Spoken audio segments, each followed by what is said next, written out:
Dans le lycée le plus prestigieux de Corée du Sud, fréquenté par l'élite, Han Ji-woo peine à trouver sa place.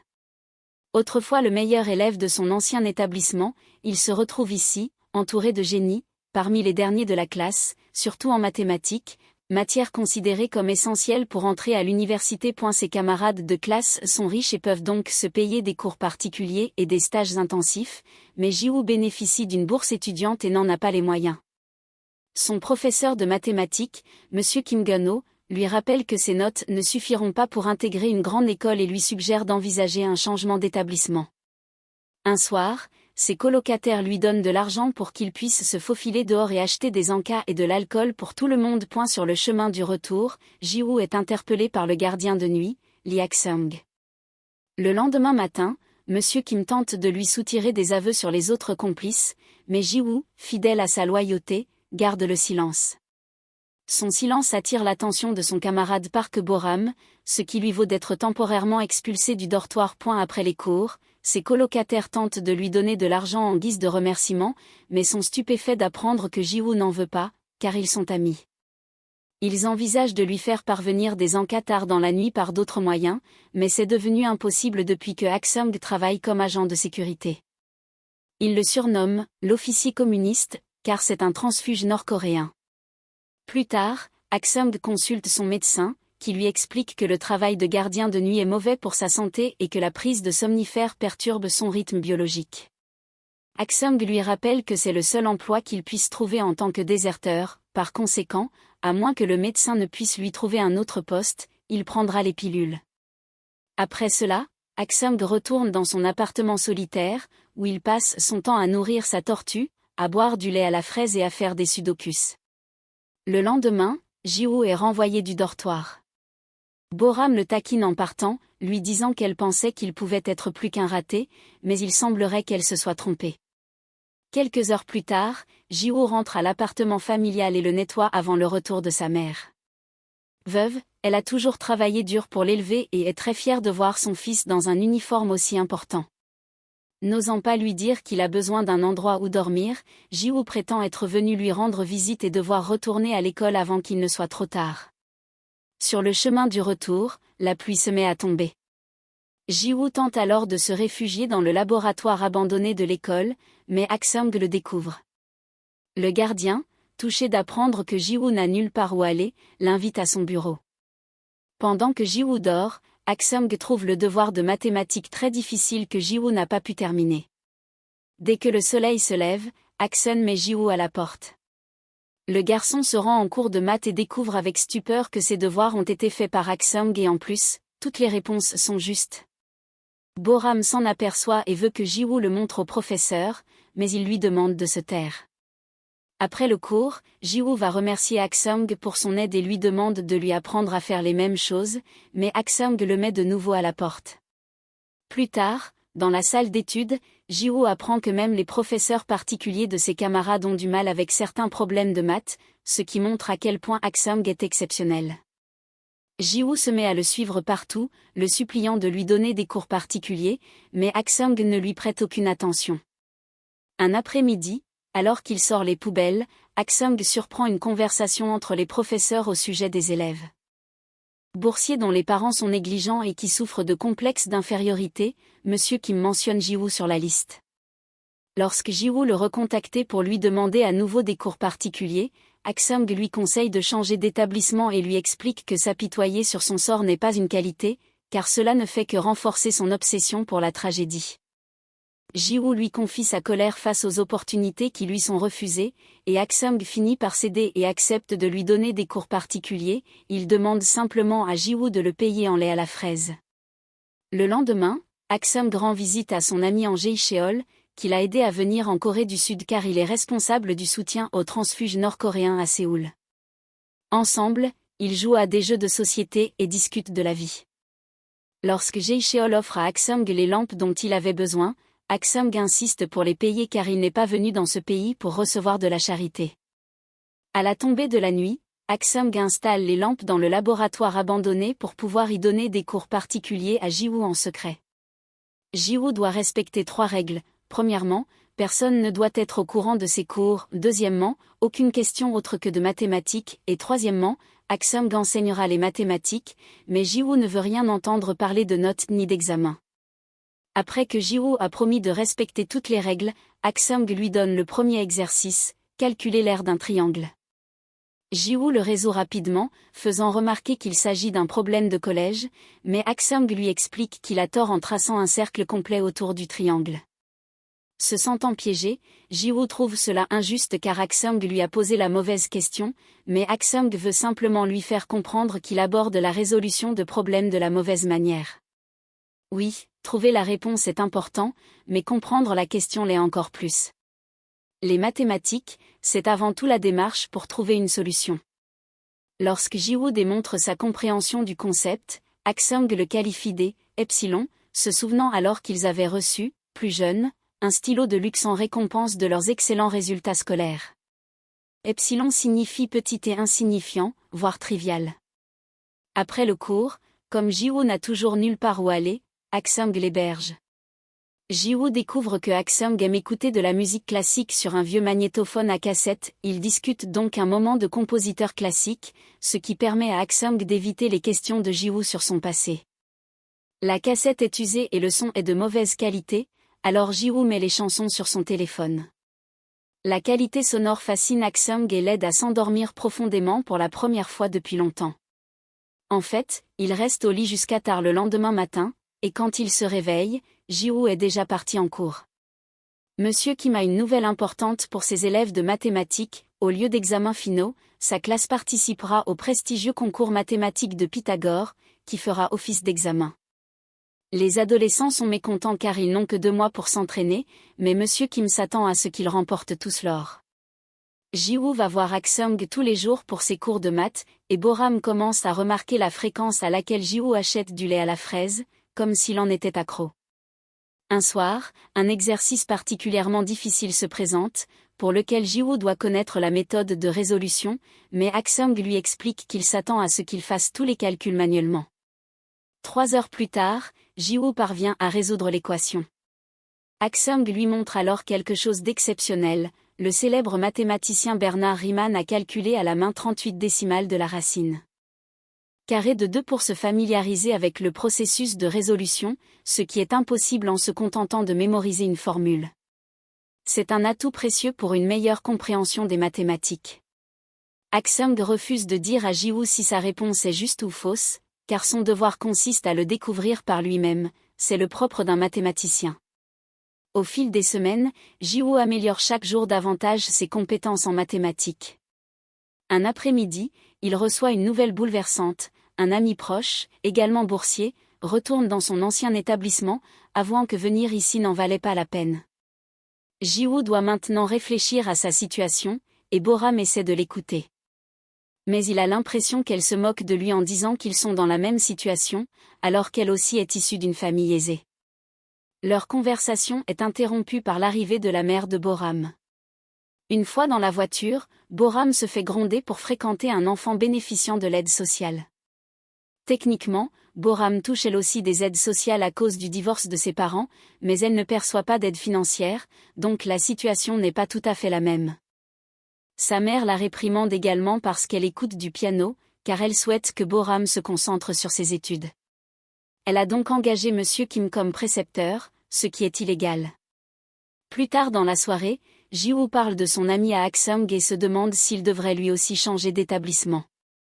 Aksung l'encourage à ne pas abandonner et lui rappelle que la clé du succès n'est pas l'intelligence, mais le courage de persévérer jusqu'au bout. Pour appuyer ses dires, il montre à Ji-woo les exercices qu'il a corrigés.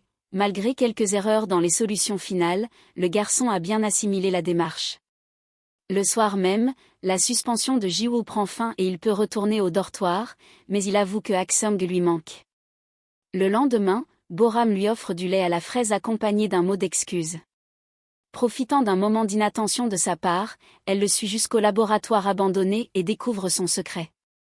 Après avoir remercié Aksung d'avoir pris soin de Ji-woo, elle lui demande la permission de venir de temps en temps, ce qu'il accepte à condition qu'elle garde le secret.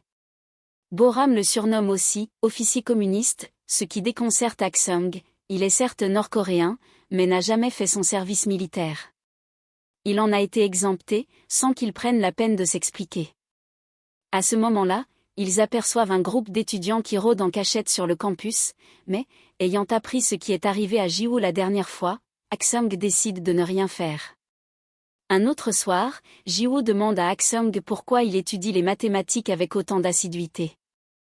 Il explique qu'au début, il le faisait pour obtenir une bourse et pour sa famille, mais que plus il en apprenait, plus il trouvait cela beau, et qu'il en est tombé amoureux. Ensuite, ils appellent Boram pour qu'elle rejoigne Aksung au piano afin qu'il lui apprenne une petite astuce amusante. En associant une note à chaque chiffre, ils créent ensemble une belle mélodie en jouant le nombre pi. Lors du cours de mathématiques suivant, Ji-woo corrige la réponse de Monsieur Kim à un exercice en utilisant la logique que Aksung lui a enseignée concernant les questions incorrectes. Cependant, Monsieur Kim le réprimande, la réponse est peut-être correcte, mais elle ne correspond pas à ce que l'examinateur attendait, et c'est la seule chose dont les élèves doivent se soucier, donner la solution attendue, et non la bonne. Tout repose sur la technique d'examen, mais Ji-woo refuse d'y croire et rétorque qu'il donnera quand même la bonne réponse. Jugeant son attitude impolie, Monsieur Kim le fait patienter devant la porte jusqu'à la fin du cours. Ji-woo annonce ensuite à Monsieur Kim qu'il ne changera pas d'établissement. L'après-midi, lors d'une autre visite de Aksung, Jae-cheol lui offre un smartphone pour qu'il soit plus facile à retrouver. Plus tard, Aksung le montre avec joie à Ji-woo, qui ne peut s'empêcher de remarquer qu'il lit de longs textes sur ce petit écran. Pour l'aider, Ji-woo demande à un camarade de classe de l'emmener discrètement à la salle informatique afin d'imprimer le document et de l'offrir à Aksung. Le lendemain, c'est l'examen de Pythagore. Ji-woo réussit à merveille grâce aux leçons de Aksung, et si Boram commence plutôt bien en mémorisant la musique, elle se décourage rapidement. La pression la submerge et elle finit par quitter la classe sans terminer son examen. Sa mère la force à rester à la maison pour lui éviter la honte et ment à l'école, prétextant un voyage. Ji-woo tente de la contacter, mais elle ignore tous ses messages. Le soir, Ji-woo et Aksung assistent à un concert de musique classique pour lequel Boram leur a offert des billets, l'entreprise familiale étant sponsor de l'événement. Boram ne se présente jamais, mais Aksung apprécie tellement le repas qu'il en est ému aux larmes. Plus tard, il invite Ji-woo à dîner chez lui, et Ji-woo réalise que c'est la première fois qu'il voit Aksung manger. Le soir même, le test de Pythagore est diffusé sur Internet, ce qui cause des problèmes aux professeurs, qui doivent désormais trouver l'élève responsable s'ils ne veulent pas être renvoyés par le rectorat. Pendant ce temps, Ji-woo et Aksung se rendent dans une librairie pour faire quelques achats. Un inconnu reconnaît Aksung. Cet homme, lui aussi originaire de Corée du Nord, l'appelle « docteur », se souvenant de lui à l'université où il enseignait. Il le surnomme également « le célèbre génie des mathématiques » et prend Ji-woo pour son fils, ce qui les met dans une situation délicate. Aksung remercie l'homme pour ce souvenir et quitte précipitamment le magasin, refusant de répondre aux questions de Ji-woo. De retour chez lui, Aksung se remémore les bons moments passés avec son fils Lee Tae-yeon, les dîners en famille, l'achat de la tortue et du lait à la fraise, la boisson préférée de Tae-yeon. Le lendemain, une information importante est diffusée à la télévision, l'hypothèse de Riemann, l'un des problèmes mathématiques les plus importants, est sur le point d'être résolu par un célèbre Nord-Coréen du nom de Lee Aksung. Pour l'instant, elle est encore examinée par un comité d'experts.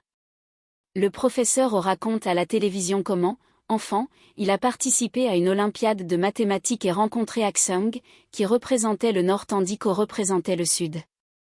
Tous deux ont reçu un stylo de luxe d'un célèbre mathématicien, et O le possède encore aujourd'hui. Jae-cheol et Ji-woo apprennent la nouvelle, et c'est Ji-woo qui trouve Aksung le premier pour l'interroger. Cependant, Aksung se met en colère et lui ordonne de ne plus jamais mentionner l'hypothèse de Riemann. Pendant ce temps, Monsieur Kim est en difficulté suite à l'incident de l'examen, car sa réputation est en jeu. Mais lorsqu'un collègue visionne les enregistrements de sécurité après qu'un étudiant a colporté des rumeurs, il trouve une solution. Le lendemain, Monsieur Kim appelle Ji-woo pour lui montrer l'enregistrement où on le voit quitter discrètement la salle informatique avec des feuilles imprimées. Ji-woo tente d'expliquer que cela n'a rien à voir, mais il n'a aucun moyen de le prouver. Entre l'enregistrement et le fait qu'il soit devenu miraculeusement meilleur en maths en quelques mois, personne ne le croira. Monsieur Kim lui propose alors un marché, s'il accepte d'être muté, il ne révélera pas sa culpabilité. Malheureusement, les rumeurs selon lesquelles Ji-woo serait à l'origine des fuites continuent de circuler, et Boram s'en indigne car elle connaît la vérité. Jae-cheol, quant à lui, rencontre également des difficultés. La Corée du Nord est furieuse que le Sud s'approprie les travaux de Haksung, d'autant plus que ces découvertes sont liées au cryptage militaire. Le NIS demande donc à Jae-cheol de convaincre Haksung de s'exprimer à la télévision afin de clarifier la situation. Le nom de Haksung est partout dans les médias, et un ancien collègue lui rend même visite pour le convaincre de rentrer ensemble au Nord. Cependant, il commet une gaffe en avouant qu'il le demande aussi parce que ramener Haksung lui vaudrait son pardon, et ne fait que l'irriter davantage en évoquant le sort de son fils. Jae-cheol rend visite à Haksung pour s'excuser de ne pas avoir pu le protéger du NIS, mais Haksung reste reconnaissant pour toutes ces années de protection. Alors que Haksung prépare ses affaires pour quitter la ville, Jae-cheol lui rend le document contenant ses recherches, que Haksung avait tenté de jeter des années auparavant et que Jae-cheol avait conservé car il était trop précieux pour être jeté. À ce moment-là, Ji-woo arrive lui aussi, mais il décide de rester dehors en entendant des cris. Haksung est furieux car c'est cette recherche qui a coûté la vie à son fils, et il refuse donc de la diffuser à la télévision. Après le départ de Jae-cheol, Ji-woo tente de parler à Haksung, mais le vieil homme se montre agressif envers lui, refusant d'admettre qu'il soit plus proche qu'un tuteur et son élève. Plus tard, Ji-woo reçoit un appel de Boram, bouleversée. Elle ne comprend pas pourquoi il se laisse piéger de la sorte, mais Ji-woo lui dit simplement que c'est terminé et raccroche. Pendant ce temps, Haksung arrive à la gare routière, croyant reconnaître le visage de son fils sur un inconnu, les souvenirs de la nuit de la mort de Taeyeon lui reviennent. Après une nouvelle altercation pour avoir défendu d'autres transfuges, Taeyeon se disputa avec son père, l'accusant d'avoir fui au Sud par pur égoïsme, car il ne l'avait pas fait lorsque sa mère était atteinte de tuberculose. Haksung insista sur le fait qu'il l'avait fait pour offrir une vie meilleure à son fils, mais Taeyeon fit remarquer que les petits boulots et le traitement indigne n'étaient en rien une vie digne d'un intellectuel. Après avoir souhaité à son père de profiter de la vie avec pour seule compagnie les mathématiques, Taeyeon s'est enfui et a tenté de rejoindre le Nord à la nage, mais il a été abattu à vue par un patrouilleur des frontières. De son côté, Ji-woo s'est introduit chez lui en cachette pour apposer le tampon de sa mère sur les papiers de transfert pendant qu'elle dormait. Le lendemain matin, il a remis les papiers à Monsieur Kim, qui lui a confirmé qu'il avait bien fait. Haksung se cache dans un hôtel pendant que Jae-cheol le recherche pour l'emmener à l'émission de télévision. Il est surpris de recevoir un appel de Boram lui annonçant la mutation de Ji-woo. Cet après-midi a lieu la remise du prix Pythagore. Ji-woo s'apprête à quitter l'école lorsque Boram surgit et l'entraîne de force dans l'auditorium en lui volant ses affaires. Le professeur ouvre la cérémonie par un discours sur la théorie récemment prouvée, et c'est à ce moment que Haksung décide d'interrompre, après avoir accouru à l'école suite à la libération de sa tortue dans la rivière. Il présente son stylo comme preuve de son identité, et le professeur l'accueille chaleureusement et lui permet de prendre la parole à son tour. Après une plaisanterie sur son travail de gardien, Haksung avoue avoir enseigné les mathématiques à Ji-woo et présente sa thèse imprimée comme preuve de son innocence. Il révèle également que c'est Monsieur Kim qui a divulgué l'examen à ses élèves particuliers, ce qui provoque la colère et la honte de ce dernier. Haksung raconte alors un PN de son histoire. Il a fait défection de la Corée du Nord pour pouvoir étudier les mathématiques correctement, car son propre gouvernement utilisait ses recherches pour fabriquer des armes. Il souhaite que ses compétences en mathématiques lui permettent de trouver un emploi et d'intégrer de grandes écoles, mais cette avidité lui a coûté la vie de son fils. Haksung a honte de ses choix, mais Ji-woo ne l'a jamais perçu ainsi et lui est resté fidèle jusqu'au bout, même au prix de son avenir. En larmes, Haksung s'excuse et remercie Ji-woo de croire en lui. Touché par ces paroles, Jae-cheol, qui a tout entendu, s'en va sans même poser de questions sur l'interview télévisée. Il attend cependant Haksung dehors et lui propose de le raccompagner. Après avoir jeté le smartphone qu'il lui avait offert, Jae-cheol révèle à Haksung une petite surprise, un nouveau passeport en bonne et due forme attestant de sa citoyenneté sud-coréenne, ainsi que des billets pour qu'il puisse quitter la ville afin que le NIS ne puisse pas le retrouver pendant un certain temps. Jae-cheol risque fort d'être renvoyé, mais il estime que le jeu en vaut la chandelle. Quelque temps plus tard, Jae-cheol rend visite à Ji-woo pour lui remettre le cadeau que Haksung lui a laissé, le fameux stylo et le premier jet de sa thèse. 3 ans plus tard, Ji-woo et sa promotion visitent le prestigieux institut de recherche en mathématiques d'Oberwolfach. Aksung y travaille maintenant, et Ji-woo le surprend avec du lait à la fraise et un câlin avant de se lancer dans une longue discussion sur les mathématiques.